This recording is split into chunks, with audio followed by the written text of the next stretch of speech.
Wait. Before we start, just want to make sure we're clear here. While this podcast talks about sobriety, mental health, and addiction, it is not meant to replace professional medical advice. Welcome to Sisters in Sobriety. I'm Kathleen. And I'm Sonia. And we're ex-sisters-in-law, brought together in marriage and bonded through our sobriety journey. Join us as we talk sobriety, addiction, and everything in between. You're in for quite a ride.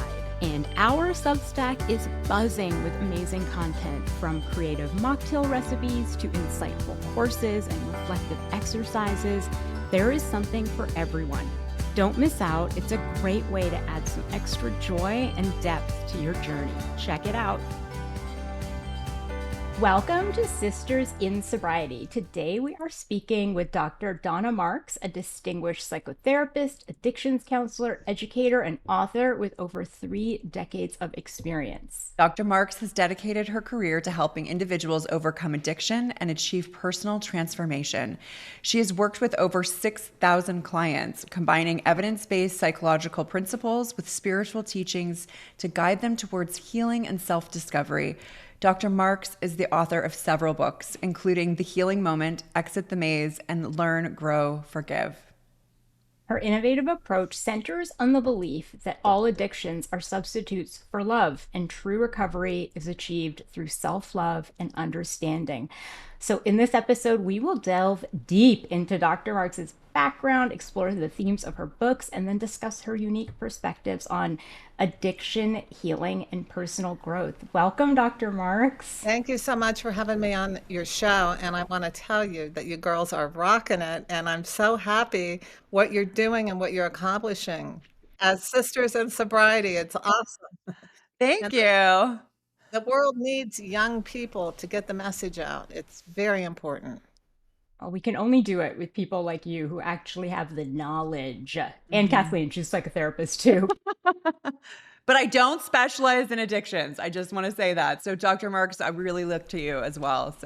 Well, thank you very much. So Dr. Marks, what inspired you to pursue a career in psychotherapy and then in addiction counseling? Well, I think I probably decided that before I arrived on the planet, because I was born into a family with a lot of addiction, and it was very, very challenging and difficult. So I got my training in dysfunctional family and addiction early on. And then I started my own when I was about 16 and decided to get married and have a baby. Or have a baby and get married, to be rigorously honest, to start my own dysfunctional family, because I didn't know how to do it much different. I thought I could do better, but with all that damage inside, I had to do a lot of work on myself. But at the time, therapy wasn't very common, but I always wanted to be in the helping profession. I knew that from very early on. My friends would confide in me and talk to me, and I majored in psychology, and all my degrees were along those lines. And then after I started being in private practice, my supervisor said, "Oh, you've got to get a doctorate in education so you can start teaching about addictions and things like that." So that's how it evolved. I love that, because I sometimes wish that I had known earlier on that I wanted to be a psychotherapist. My evolution came later, but I'm wondering, you shared that you were born into a dysfunctional family and it sort of laid the groundwork for you pursuing a career in psychotherapy. Can you share more about your personal journey? Why addiction? Why did you specialize in that, and how did it influence your professional path? Well, I think there were a lot of reasons for that. I became dependent early on. My first time I had a cigarette, I wanted the next one before I had 3 puffs. Even though I was coughing my lungs out, I got that rush of, oh, thank goodness everything's okay for the first time. And so then later it was alcohol, and that evolved over a period of time. And then, narcotics, anything and everything that would get me out of my brain, out of myself. So, there's 2 things going on. There's the healer, and then there's the unhealed. And that's, I think, the case with a lot of people in the helping professions across the board, whether it's pastors, therapists, or whatever, that there's that component of the person who really does help other people and has that depth and ability to do so. But then we've got to heal ourselves. So I finally, fortunately, hit a bottom early on in my early 30s and got sober. I was sober for 23 years. And then I had breast cancer and was put on Oxycontin, and that definitely affected my sobriety and led to drinking again. And that's one of the reasons I wrote the books that I've written, because we need to understand that there's just one addiction, and it's that empty hole inside that we're trying to fill. And if we don't recognize that, we're screwed, because we're always going to be Yeah. vulnerable to being in that position of not. And it was innocent. For everybody who gets addicted, it's not their fault.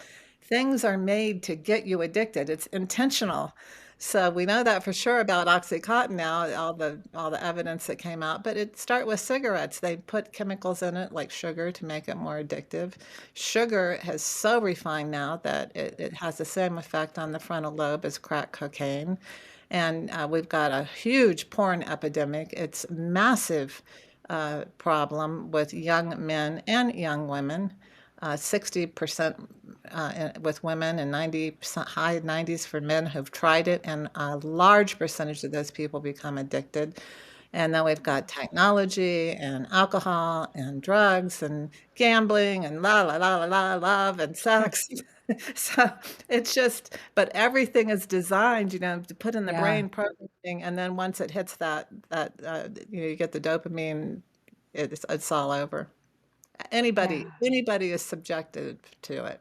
I'm really always cognizant when I have any sort of like injury that I won't take any type of, because I do worry about that. I think it's just going to be the next in a line of things that I'm addicted to. So, Well, and actually, I mean, there's a whole subtopic on that we could go into, but what I see a lot, not a lot, but I see is that, at least here, I'm in Canada, Dr. Marks, but the medical profession doesn't really necessarily always think about if someone has a history of addiction and then giving them narcotics for like even just standard knee replacements. Like I have heard stories of, a gentleman, for example, not a client, but a gentleman in his 70s getting a knee replacement and being given narcotics and had a history of alcoholism and then started drinking again because they didn't ask the questions.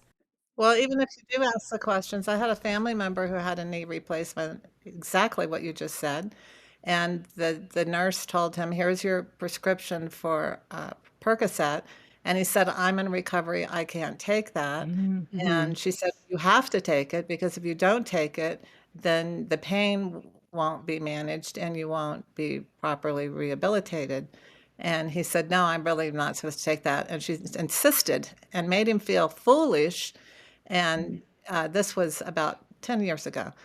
And I told the person, this is not a good idea. You're in recovery. And he said, well, I've never had a problem with pills. I said, you haven't had a drink in quite a while, and that pill is going to hit your brain in a whole new way.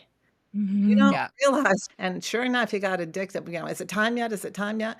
And so he had to go through that whole experience. I wouldn't call it necessarily a relapse, but he definitely went through a terrible, torturous experience. Yeah. And was a mess for a couple weeks. And he took the pills for about a week and got off of them, instead of the 90 pills that he was prescribed with one refill of 90. Yeah.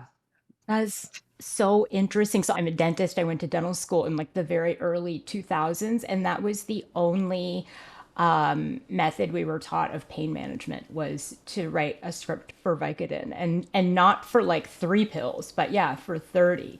And so I know that that's changed since, but that actually brings me to our next question, because I wasn't trained at all in the idea of addiction or even really drug seeking behavior, like how to recognize it. But is that what led you to develop the chemical dependency training program at Palm Beach Community College? Well, because I had been going to therapists, and one of them for quite a while, and I talked about actually a marriage at the time that we drank a lot, and I was concerned about it.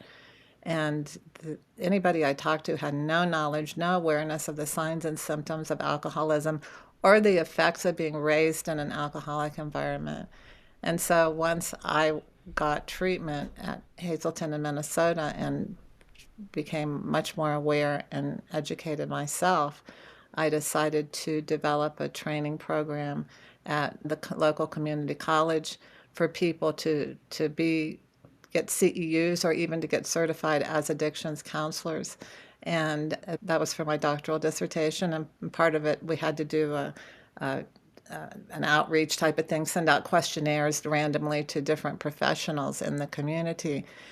And just basic questions on addiction, particularly alcoholism. And one person scored a 76. Everyone else flunked it. It was basic information, signs and symptoms of alcoholism. And not only that, they were angry. You can't say someone's an alcoholic based on, they've had 3 DUIs and, that kind of thing. It's like ignorance. Wow. And they just, and a lot of therapists still don't. One of the things that contributed to my relapse, I was in psychoanalysis. And I'm also a psychoanalyst. Part of my training, it was that I had to have 4 years of psychoanalysis. And she kept insisting that I couldn't be an alcoholic. And I was trying to educate her, and it was one of the reasons that led to my drinking, because I thought, well, maybe I'm not. So it's really, really dangerous Yeah. between the pharmaceuticals and people who don't understand it, that are in the field of psychotherapy, and physicians. And now it's really dangerous because we're treating addiction with addiction. Addiction is a brain disorder now, which means there's 4 billion people on the planet that are suffering from some form of addiction, and they're all born with brain disorders. Give me a break. But that's what they're treating. No matter what the addiction, they're treating it, and then they're treating it with things that are brain altering. So I'm very concerned about that also, and I'm very outspoken about it and very unpopular because of it. But I think that sometimes people need medication for sure. If you have a psychotic disorder or a major depressive bipolar disorder, you definitely need medication. But it's the first protocol now to put people on. Also, if you're being detoxed off of alcohol, you definitely need to be on a proper benzodiazepine or alternative. However, just because people come into treatment doesn't mean they need to be on mood-altering medication permanently. And a lot of these temporary medications that are supposed to stabilize people, they don't get off of them. So I'm really concerned about the quality of recovery these days, and that I don't see people staying sober. There's also the new trend that, you can be on medical marijuana, and that's not sobriety either. So as you can see, I have very strong opinions about this, not because I'm opinionated, but because I've been working in the field for so long, and I see what's happening to these people that are doing these things, and it's disastrous. Donna, so there is this theory in AA, right? That if you're on antidepressants or you're on benzos, then you're not sober. Is that sort of what you're getting at? Like, do you feel if you're on antidepressants, or is it specifically benzos, which are more addictive? What do you think? Well, benzodiazepines are very addictive. The research, all you have to do is look it up. Of course, you're going to get conflicting opinions about that. You have to look at who's doing the study. Is it being funded by Big Pharma, or is it an independent study? But they are very addictive. I've seen the quality of recovery. Sometimes people take them temporarily because they're going to be having a surgery or something like that. They don't get addicted. But any mood-altering drug, for an addict, is potentially addictive. That's different than antidepressant that isn't mood-altering. So I'm not a psychiatrist. I try to stay off of the medical opinion thing. But as I said, if they have a schizophrenia, bipolar disorders, severe depression, then they definitely need the medications. But those are not mood-altering medications. Those are just regulating the brain where it's not properly regulated.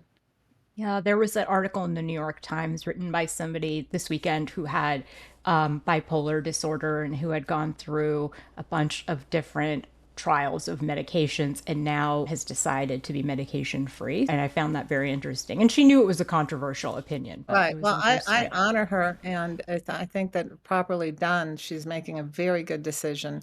There's a psychiatrist down in Miami who's written books. Her name, I believe, is Kelly Brogan, and she does not ever write a prescription for anything. She treats everything through psychotherapy, diet, and meditation, yoga, and see, foods are such a problem, and food addiction is a very serious problem right now because of what they're putting in the food to make it more addictive, particularly with the high fructose corn syrups and things like that is almost in everything that isn't fresh. So these chemicals affect the neurochemistry of the brain. And so with bipolar disorder and even just everyday living, I mean, I know if I eat something, I can feel it in my body and my brain. Just as an overall mental health issue, I teach people this is a sacred organ. It's your command center. It's the most important part of your body. Everything else you can work around, but this you can't.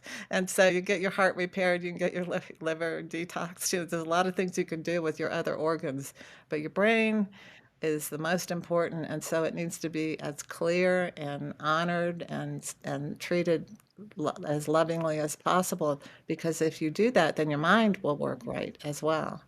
And so I commend someone who, and it is controversial, but what happens is what I've seen over the years is people with bipolar disorders go on and off their medication because they don't like the way it makes them feel or they want to be normal, but they don't regulate their food and their exercise. So they don't, there is a deficiency. And so if you don't compensate for that with that, treating your brain with enough healthy self-love, then you probably will not stay well. This is a common topic that Sonia and I talk about actually quite a bit because I struggle with sugar addiction big time. But my vice of choice that I'm sober from is cocaine. So it's like a similar effect in the brain, as you mentioned, top of our podcast. And one of the things, and I'm open about this on our podcast, I have ADHD and I'm medicated for ADHD, but Sonia knows I struggle with that because I feel like I don't want to be on that medication. And so in the last 4 months, have completely revamped how I eat and the amount I exercise. And actually it was last week, I spoke to my doctor and I'm going down my medications now because I actually feel well and I feel like the dose I was on was too much now because I'm seeing such a great effect from exercise and like I'm not eating any sugar anymore.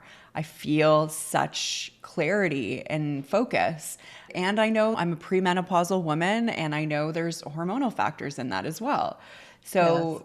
I'm not saying that people should not be on medication if it is life-saving for them, if it's helping them. But I'm just saying from my personal experience, I am feeling like Sonia knows I've been experimenting with coming off of my ADHD medication, and now I'm doing it in a way that is actually supported. So I'm not just cold turkey going off of it. I'm actually doing other things in my life to support my brain. Good for you. So you're treating it like that sacred command center that it deserves to be treated.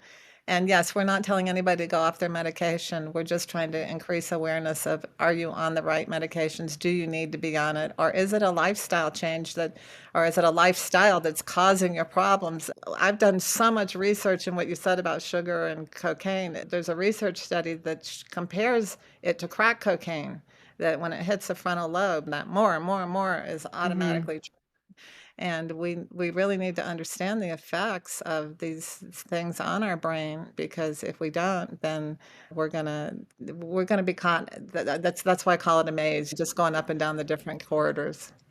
Right, exactly. And like you said at the beginning too, it's like there's that space in you that needs to be filled by something. So if it's not going to be, for me, let's say it's not cocaine anymore, but then it became sugar, or like I have to also do that emotional work. Like what's that emotional work as well to fill? The ghosts that live hungry ghost. And then somebody's quiet or alone and I got to do something, I got to get something, got to eat something. Exactly. So sorry, we kind of went off, not off topic, but we diverged from our questions a bit. Well, these kinds of organic conversations are so good because it's your audience. They're thinking and wanting to know the same things. And the book they can get, I mean, it's packed with research, and it's also packed with the solution of what to do if you're struggling with a bad habit if you Yeah. want to call it that, or an addiction. But it's just the food issue is horrendous. So I'm glad you brought it up about the sugar. I mean, it is a tough one because you have to eat, and Hmm. sugar's in everything, and it doesn't take much. It's like if you bought a bottle of water and it had alcohol in it and you didn't know, and then you can't stay sober because you don't know Oh you're yeah. being so. Yeah, I couldn't. And I detoxed from sugar for over 3 weeks. I did it under the care of a naturopath because I had really bad symptoms from it, like side effects from detoxing. And after about 2 weeks, I was having a salad. I guess I didn't check the ingredients enough, but I got a splitting headache. I had to go and rest, go to bed. And I was like, what is going on? And I looked at the salad dressing and it had sugar in it, but not even the main, like not even one of the top ingredients. And all this food noise started coming back. I all of a sudden was like, why am I craving a chocolate bar? I haven't craved a chocolate bar in like 2 weeks. And it was because there was a small amount of sugar in the salad dressing. Yeah. Yeah, that's a tough one, and Yeah. good for you that you're sticking with that. It's tough for people to admit, gee, I have a food addiction, or I have a sugar. It's a tough one. I've worked with quite a few people, and the resistance is probably the toughest of all because you, Yeah. like I said, you still have to eat. So it's like really difficult to manage like you just did. You have to check the ingredients on everything, and then it's easier. I think it's easier to be in denial. Like, how could I have a food addiction, or how could I be Mm, addicted to sugar? That's ridiculous. Well, when you understand that sugar is a very potent drug, then you can begin to wrap your hmm. brain around the concept that it is highly addictive. So in your book, Dr. Marks Exit the Maze, you propose that addiction stem from also a lack of self-love. Can you elaborate more on that? I believe that every addiction is a substitute.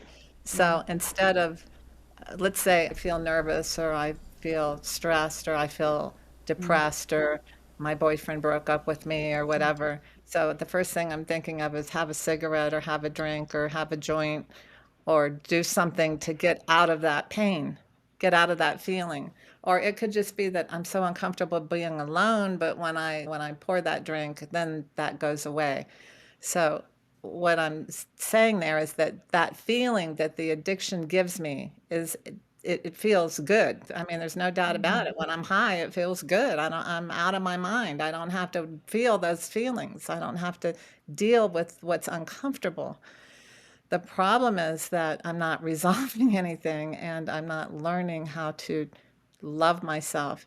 And what I like to tell people, and it always gets a really positive reaction, is that we have to go back in time to the time where even before the baby is born, that the baby is being nurtured in utero, is wanted, is the mom's taking care of herself so that those cells are getting the best that they can get.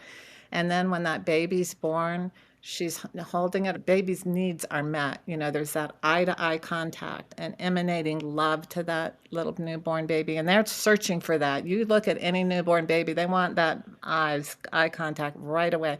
And then they're being held and cuddled. And the whole time that they're young, they're being fed when they need to be fed. They feel warm. It's safe. I like it here. And that hole doesn't form. There's enough food. There's enough affirmation. I'm okay. It's good here. I like it here. It's safe here. And then they start wanting to walk and play, and their needs are met. For people like me, there was some gaps in that system, and what happened was that there was some neglect. By the way, I have no animosity towards my parents whatsoever because I did the work and I did the healing, and I'm so grateful that I can show up as the best daughter I can be for my mother, who is currently in hospice care at 93. But I'm so glad I can just love her and care for her and appreciate that she gave me the gift of life. And my stepfather, I did all the healing with him as well, and my father. So I don't have any grievances, but we do have to face what happened so that we can heal it. And so when that attachment, the attachment isn't with a loving connection with parents and the environment, there's something wrong with me. I'm not capable at 3 years old to say there's something wrong with this God and goddess that are taking care of me. There's something wrong with me. Why are they treating me like this? Or Hmm. why are they hitting me? Or why aren't they hugging me? Or why are they always telling me nasty things? Or why are they doing that to me? What's wrong with me? So that's the problem that hole begins to develop. And then I go out into the world with all that yucky feeling, and I'm already a candidate. Forget the brain disorder thing. Well, my brain does get disordered from the trauma, and it also gets disordered when the first time I have that cigarette or that drink or that joint or whatever, and I'm out of my mind in comfort. I have substituted now genuine, authentic love of care and cuddle and affirmation and safety and trust with that feeling that takes away all the pain. So that's why I say it's a substitute for love. I have chosen to get the feel good as opposed to doing something that makes me feel good about myself. So instead of drinking that drink, I sit with the feelings, I deal with them, I talk with someone about them.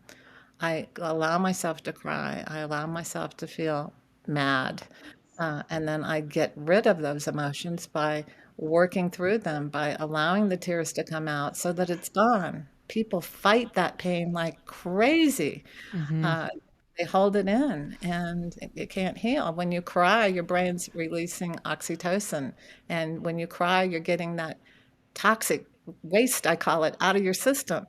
But many children have been taught that it's wrong or they get criticized or punished, so they've learned to hold it in. They don't want to be vulnerable. They don't want to go through that. And then anger, we got a lot of anger going on right now.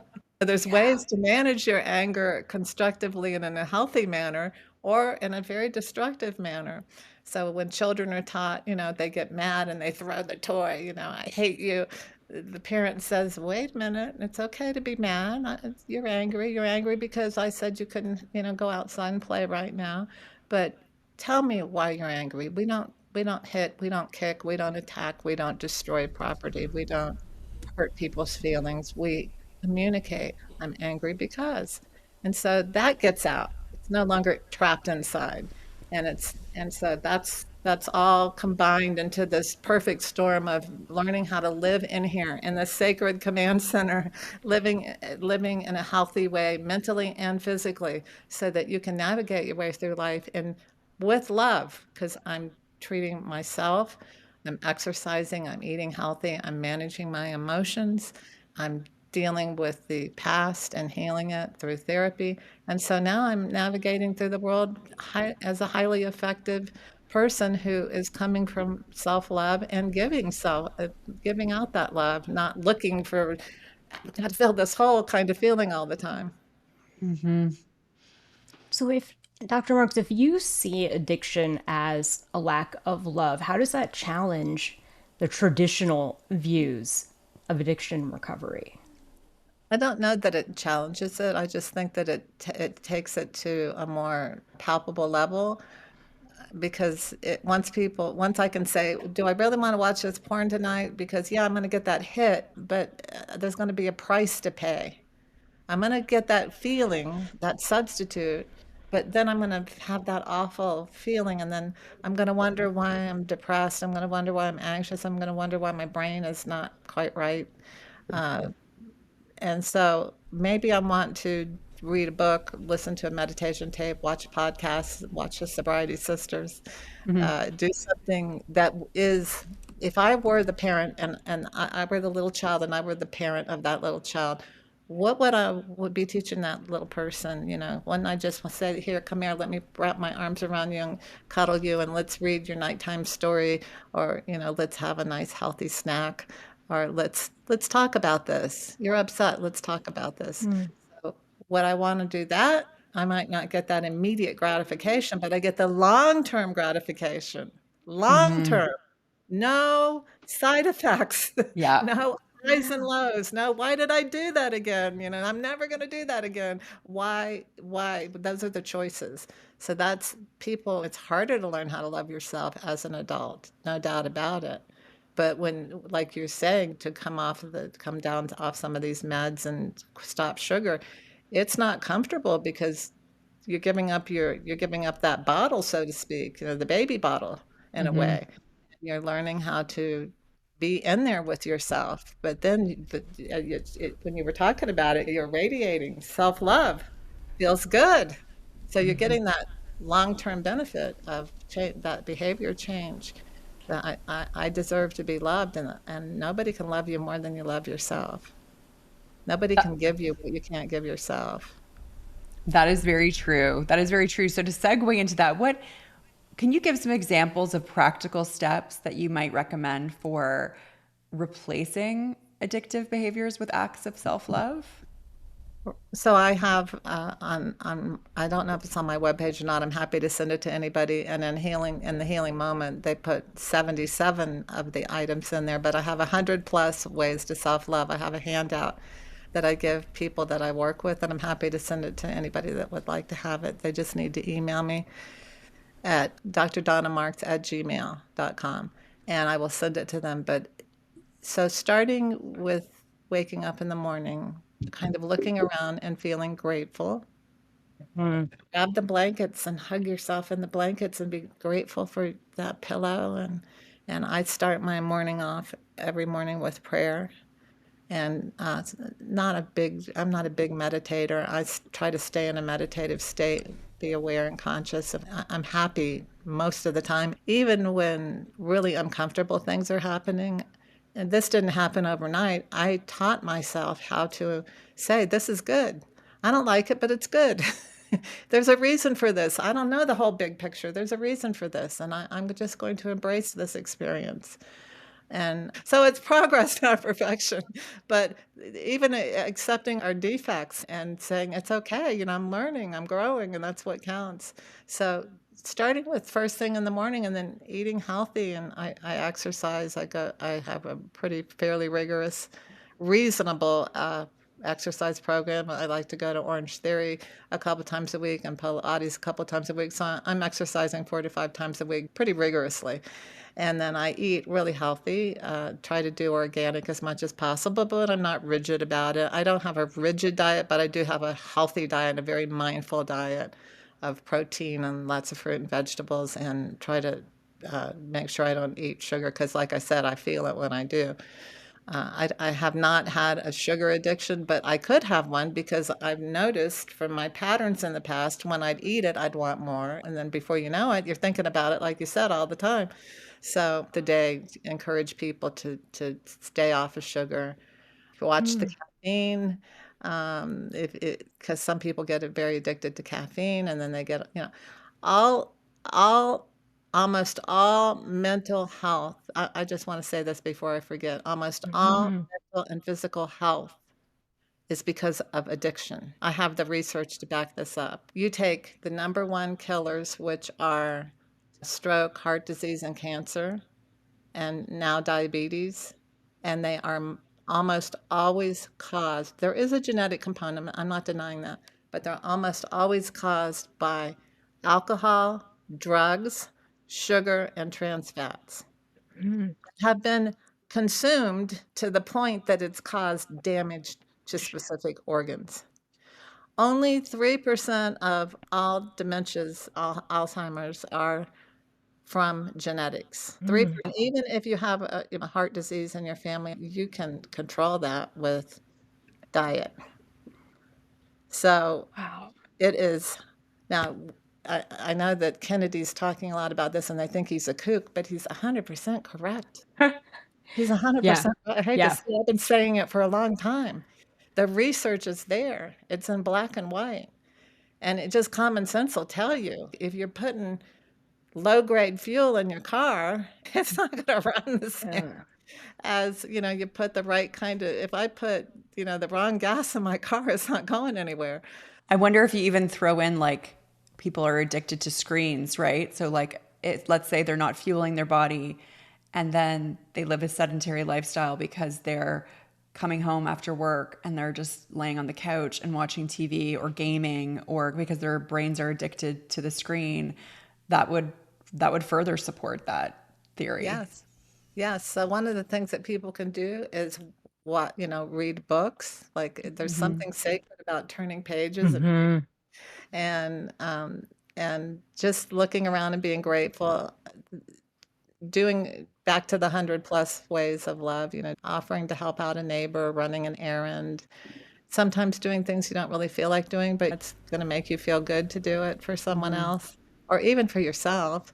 And so there's a list of 100 things, and I guarantee that people would do those, like take 3 or 4 of those every day and do all 100 of them. They will not be, I guarantee they will not be the same person at the end of those 100 things. Donna, this is something that Kathleen and I have talked about a lot, but how do you feel in that context about the GLP-1? So like the Ozempics that are actually creating the behavioral change, but it's still like a medication, right? And Right. when you Well, when I'm very cautious about medications that human beings haven't been using for a long time. I know they had the research on mice and things like that, but I'm just I don't know. I mean, I'm glad that people who have obesity are able to lose weight and be healthier, but the addiction isn't being treated. So Mm-hmm. right. that's one component. And then when I talk to people, I don't have many patients on it, but I have some friends that are on it, and they say they don't really feel any better. And I'm like, well, you don't feel better about losing 50 pounds? And well, I'm glad I lost the weight, but I don't feel any better. So I don't know. Mm, I think that if they're not being treated for the addiction, the yeah. psychological components of the food addiction, then they're probably not going to feel better. And that's not something that usually the doctors are recommending, that they get therapy along with it. I'll be interested now the long-term effects on the brain from the medication, because they're really it's it's doing something to your brain that you eat very little and you're full. You don't want any more. You can eat whatever you want, but you don't want very much of it. And I think that's a good skill to have anyhow. Hmm. Of self-love, that I'm going to eat less amounts of healthy foods, but or I can eat whatever I want as long as it's in moderation. But um, I have mixed emotions. I'm very happy that people's health are better for it, physical health, but I don't know about the brain and the long-term effects of it on the brain. I just don't know. Well, time will tell. And I guess, Yeah. Sonia, what you said, like you said, it creates behavior change, and I think it does when you're on it, but not when you're off of Right. it necessarily. So the behavior change I'm not saying everybody, but it's often people go back to their old habits, right? So the shift actually hasn't happened only when they're on the Right, medication. right. No, because they're not Yeah. being treated for the addiction that they Right. have. Yeah, I think you're not learning the skill, right, Right. of how to stop eating before you're full because you're full because of the medication. Yeah, I agree. I The think you're skill of not. loving yourself and putting the things in your body that it was Yeah, designed to run on best and most efficiently, for your muscles yeah. and your heart and your lungs and your brain to have the most efficient fuel. Yeah, if you're not taught that, then because they're Mhm. told you can eat whatever you want, Hmm. and it's true. I see people eat whatever they want, and they just don't eat much of it, which is a Hmm. very good skill. But Yeah. like you're saying, okay, now the pills are gone or the shots are gone. Now what? Hmm. So, switching to The Healing Moment, your other book, you talk about how trauma and pain can serve as the doorways to enlightenment and happiness. Can you explain that to us a little bit? Sometimes that's what it takes for us to knock on the door. The door is always open, but you have to knock on the door. And Hmm. sometimes it takes pain to get us to be willing to knock on the door. The trauma, for me, I've had a lot of it in my life for many, many years, different forms. Some of it, is probably most of it as an adult was self-inflicted because of reenacting my childhood trauma in some form or another, but certainly wasn't my doing in my childhood. But sorting through all that and using those experiences now to help others to be compassionate. Listen, if I can heal and I can be happy and addiction free, believe me, anybody can. Mhm. Because I've been through the gamut. And so that's what I mean when I say it can be Mm. turned into something very positive, that I don't I don't live in the trauma. I sometimes I'm triggered because something will happen that hits that old wound or nerve, but those old nerves and wounds are healed, and so I don't have to respond in the same way, and I can go, oh, this isn't reality. This person isn't betraying me. It just feels like it because of somebody else who did betray me, and or maybe they are betraying me, but I can sort it out and I can discuss it and I can make decisions based on loving myself and others as opposed to just being at the effect of all that in the past. And then all those experiences, that's how AA is, why it's so wonderful, because people are using their experiences to help others. Right. And then it has meaning. It's no longer just a terrible, horrible thing that happened. It has meaning. And it's really elevating the consciousness of the whole world. The 12 steps are an amazing process of beautiful spirituality because it doesn't cram anything down anybody's throat. It's like you find your own higher power. We don't care what it is, just find it and recognize you're not it. So you don't have to do anything other than find something. I tell people, like, for me it was like the sky and the ocean and the stars and just the sense that there was something out there and in me, something in me that was trying to guide me, and I needed to learn to listen to it. So that's good enough. Love to me is a higher power. What role do you think forgiveness plays in healing from past trauma?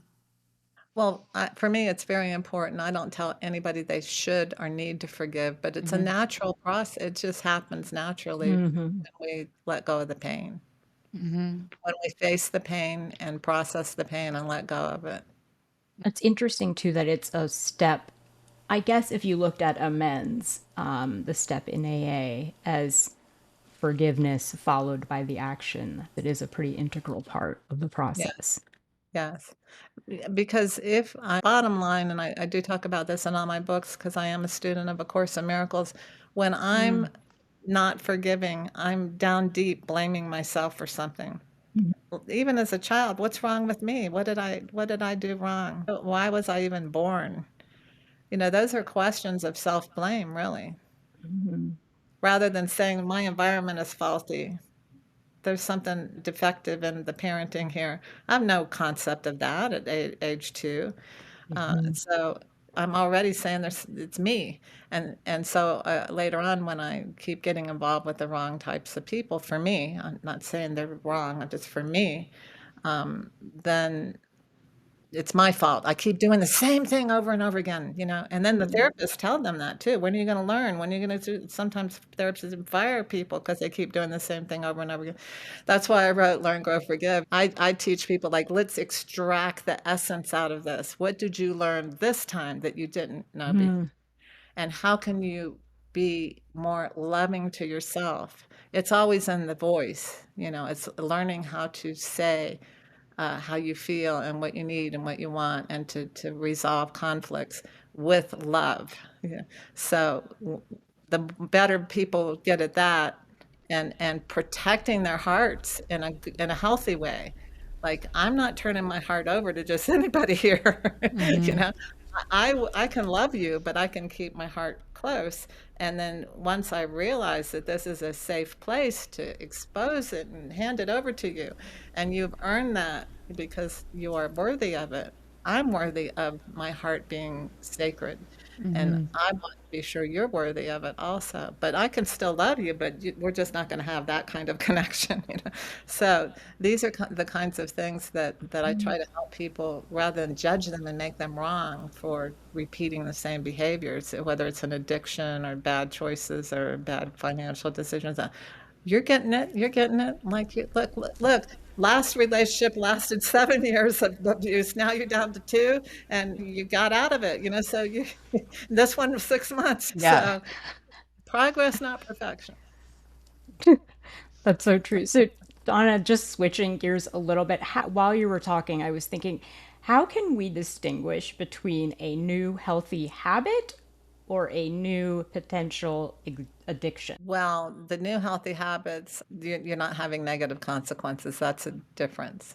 Mm-hmm. If you're having negative consequences, it's not a healthy habit. Okay, so even exercise, if you're exercising and you're like, you've hurt your knee and you just keep exercising or that would be unhealthy. Yes. When I quit smoking, I started doing extreme bicycle riding, and then I was running marathons, and it was too much at times. And I didn't realize I was just transferring one addiction for another. Mm-hmm. So now exercise is rigorous, but it's very modulated and, just it's a very positive thing. There's no torn hamstrings or anything. I can't walk for 3 days or something like that. Oh, if I don't get my run if I don't get my 6 mile run today, Yeah. then I'm a mess. Well, that's just that's a negative consequence. Like, we have to be flexible in life. Sometimes we can't run. It's okay. What is the root of it, right? Because if you're exercising rigorously every day, and if you can't run because it fills something up inside of you, then that's the negative, right? But if it's like, I am moving my body because I feel good, it's healthy for my body, I have better mental well-being, but if I have to travel one day, let's say, and I can't get in that 6 mile run, then it's okay. Maybe I'll just like move my body by being at the airport or whatever, like to get that movement in. So it's how it's approached, I guess, like the root of it. Yeah, right. Without the rigidity. Right. Absolutely. Yeah. Well, it's been such a pleasure to have you on, Dr. Marks. Thank you so Well, much thank you. for And joining again, us. this is wonderful that you girls are doing this show and sharing the message. Thank you. Yeah, we really enjoy doing it. We really enjoy having amazing experts on like you. Where can people find you, Dr. Marks? I have a website, drdonnamarks.com, and I write a blog every week. I think there's probably 300 blogs on the site now. Wow. They're free. I just want to get the message out. And they're on spirituality, addiction, mental health, sometimes just general things. It's Veterans Day, and let's remember to honor people who've given their body parts in their lives to other people's freedom. So I try to keep them very positive and inspirational, and to bring us all together instead of all this separation. We're all here. We're all just kids. We're all learning to kind of have a love-a-thon instead of a hate-a-thon. It's okay that we're not all alike. It is So I definitely. try to really elevate to that spiritual and psychological consciousness that makes people feel good. Well, thank you so much for coming on our show today. And thank you all for listening to Sisters in Sobriety. And we will see you next week.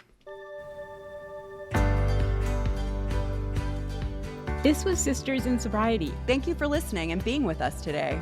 If you want to learn more about sobriety and meet your community, find us at sistersinsobriety.substack.com.